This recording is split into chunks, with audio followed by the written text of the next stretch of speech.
प्रदोष व्रत भगवान शिव को समर्पित है। शिव पुराण के अनुसार प्रदोष व्रत में भगवान की शिव की पूजा को प्रदोष काल अर्थात शाम के समय की पूजा में की जाती है। पंचांग के अनुसार हर महीने की त्रयोदशी तिथि को प्रदोष व्रत किया जाता है।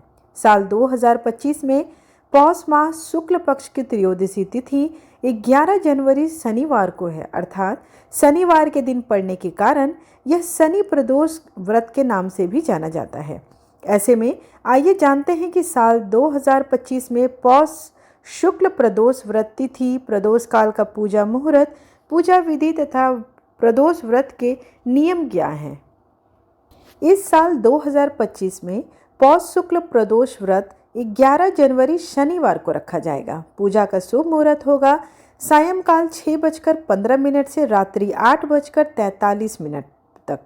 त्रयोदशी तिथि का आरंभ होगा 11 जनवरी सुबह 8:21 पर और त्रयोदशी तिथि का समापन 12 जनवरी सुबह 6:33 पर होगी।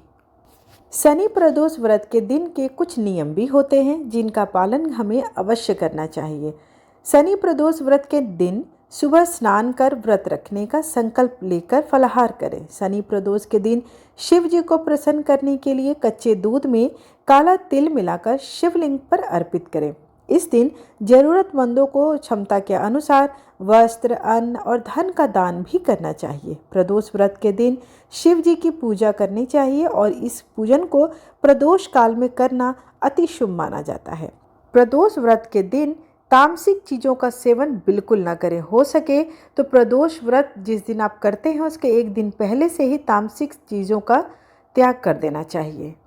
ध्यान देने योग्य बात यह रहेगी कि प्रदोष व्रत के दिन गलती से भी मांस मदिरा का सेवन नहीं करना है। इसके अलावा तामसिक भोजन में, जैसे कि कई लोगों का ऐसा प्रश्न रहता है कि तामसिक भोजन में केवल मांस मदिरा आते हैं, लेकिन ऐसा नहीं है। इसमें प्याज, लहसुन, मसूर, उड़द की दाल का भी सेवन करना तामसिक चीज़ों में ही आता है। इस दिन ब्रह्मचर्य का पालन करने का प्रयास करना चाहिए। साथ ही इस बात का भी ध्यान रखें कि प्रदोष व्रत में नमक का सेवन ना करें। आइए अब जानते हैं कि प्रदोष व्रत की पूजा विधि क्या है। सर्वप्रथम सुबह जल्दी उठकर स्नान करें और साफ कपड़े पहने अपने पूजा स्थल को साफ सुथरा करें, उस पर गंगा जल का छिड़काव करें। तत्पश्चात घर के मंदिर में दीपक जलाएं। एक बेदी पर भगवान शिव और माता पार्वती की मूर्ति स्थापित करें। शिवलिंग पर जल चढ़ाएं। शिव जी को बेलपत्र, आक के फूल, धतुरा, भांग आदि आप अर्पित करें।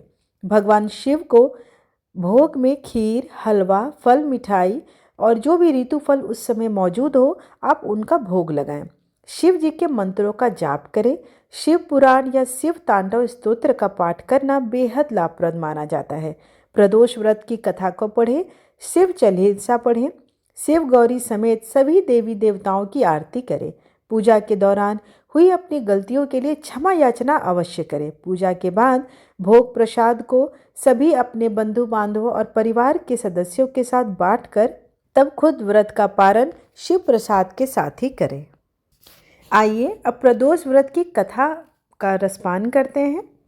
पौराणिक कथा के अनुसार एक नगर में एक ब्राह्मणी रहती थी। उसके पति का स्वर्गवास हो चुका था। उसका अब कोई सहारा नहीं था, इसलिए वह सुबह होते ही वह अपने पुत्र के साथ भीख मांगने निकल पड़ती थी। वह खुद का और अपने पुत्र का पेट पालती थी। एक दिन ब्राह्मणी घर लौट रही थी तो उसे एक लड़का घायल अवस्था में कराहता हुआ मिला। ब्राह्मणी दयावश उसे अपने घर ले आई। वह लड़का विदर्भ का राजकुमार था। शत्रु सैनिकों ने उसके राज्य पर आक्रमण कर उसके पिता को बंदी बना लिया था और राज्य पर नियंत्रण कर लिया था, इसलिए वह मारा मारा फिर रहा था। राजकुमार ब्राह्मण पुत्र के साथ ब्राह्मणी के घर पर रहने लगा। एक दिन की बात है कि अंशुमति नामक एक गंधर्व कन्या ने राजकुमार को देखा तो वह उस पर मोहित हो गई। अगले दिन अंशुमति अपने माता पिता को राजकुमार से मिलाने लाई। उन्हें भी राजकुमार अत्यंत पसंद आया। कुछ दिनों बाद अंशुमति के माता पिता को भगवान शंकर ने स्वप्न में आदेश दिया कि राजकुमार अंशुमति का विवाह कर दिया जाए। वैसा ही किया गया। ब्राह्मणी प्रदोष व्रत करने के साथ ही भगवान शंकर की पूजा पाठ किया करती थी। प्रदोष व्रत के प्रभाव और गंधर्व राज की सेना की सहायता से राजकुमार ने विदर्भ से शत्रुओं को खदेड़ दिया और पिता के साथ फिर से सुखपूर्वक रहने लगा। राजकुमार ने ब्राह्मण पुत्र को अपना प्रधानमंत्री बनाया। ऐसी मान्यता है कि जैसे ब्राह्मणी के प्रदोष व्रत के प्रभाव से दिन बदले, वैसे ही भगवान शिव अपने भक्तों के दिन फेरते हैं। इसलिए हमें प्रदोष व्रत के दिन भगवान की पूजा अवश्य पूरी श्रद्धा के साथ करनी चाहिए। हमारे भगवान भोलेनाथ तो नाम से ही भोले हैं, वो थोड़े से भी पूजा पाठ से अति प्रसन्न हो जाते हैं। बस एक ही चीज़ मायने रखती है, वो है आपकी श्रद्धा भक्ति। आशा करती हूँ कि आपको आज की जानकारी लाभप्रद लगी हो। अगर वीडियो अच्छी लगे तो लाइक, शेयर एंड सब्सक्राइब करना बिल्कुल ना भूलें और कमेंट बॉक्स में दिल से हर हर महादेव अवश्य लिखें। धन्यवाद।